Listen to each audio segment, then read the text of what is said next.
গতকাল শিবিরের সাধারণ সম্পাদক গণমাধ্যমে বলেছেন তারা প্রতিদিন ইফতারে ৩ লক্ষ টাকা করে ব্যয় করছেন। যদি প্রতিদিন ৩ লক্ষ টাকা করে ব্যয় করা হয় তাহলে এই পবিত্র রমজানে প্রায় ৯০ লক্ষ টাকা তারা ব্যয় করছেন। আমরা আপনাদের মাধ্যমে তাদের কাছে জানতে চাই, এই ৯০ লক্ষ টাকা একটি সাধারণ শিক্ষার্থীদের সাধারণ সংগঠন হিসাবে তারা কিভাবে উপার্জন করছেন বা তাদের অর্থায়নের উৎস কিভাবে আসছে সেটিও আমরা জানতে চাই। এটার আমি ২ লেয়ারে উত্তর দেবো আর কি, অর্থ উৎসের ব্যাপারে।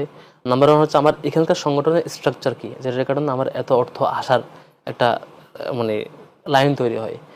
আমার সংগঠনে দেখবেন প্রত্যেকটা মানুষ এখানে যারা থাকে তারা একটা ভ্রাতৃত্বপূর্ণ সম্পর্কের মধ্যে দিয়ে থাকে, প্রত্যেক মানুষকে ভালোবাসে। তারপর এখানকার অর্গানাইজেশন পুরোটা সুশৃঙ্খল, এখানে কখনো ইন্টারনাল ক্লাস দেখবেন না। এই 77 থেকে এখন পর্যন্ত ইন্টারনাল ক্লাস হওয়ার সুযোগ নেই এখানে। এটা একেবারে সুশৃঙ্খল, পারস্পরিক সম্পর্ক এরকম।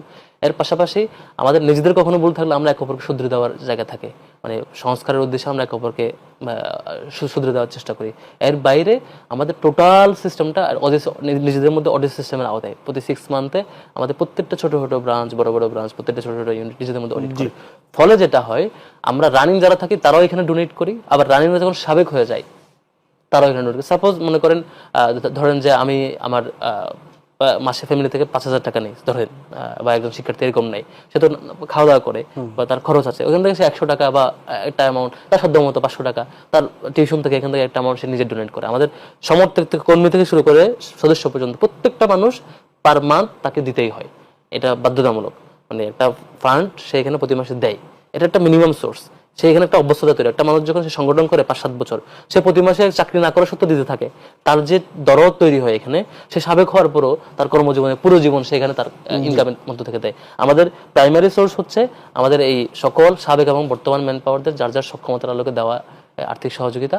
আর এর বাইরে এবার হচ্ছে আমাদের মানে যখন যে কোনো সুদি দিতে চাই, এটা আপনারা একটা প্রোগ্রাম করছেন, প্রোগ্রাম উপলক্ষে আমি হেল্প করতে চাই, এরকম আমার যে কোনো সাবেক বড় ভাই যে কোনো জায়গায় ভালো জায়গায় আছেন তিনি হেল্প করতে চান।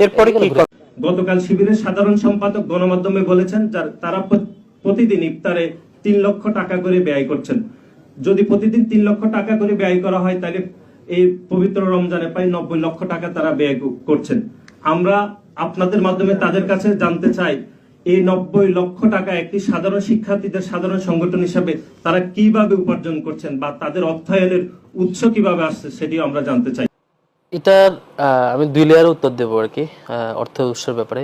নাম্বার 1 হচ্ছে আমার এখানকার সংগঠনের স্ট্রাকচার কি, যেটার কারণে আমার এত অর্থ আসার একটা মানে লাইন তৈরি হয়। আমার সংগঠনে দেখবেন প্রত্যেকটা মানুষ এখানে যারা থাকে তারা একটা ভ্রাতৃত্বপূর্ণ সম্পর্কের মধ্যে দিয়ে থাকে, প্রত্যেক মানুষকে ভালোবাসে।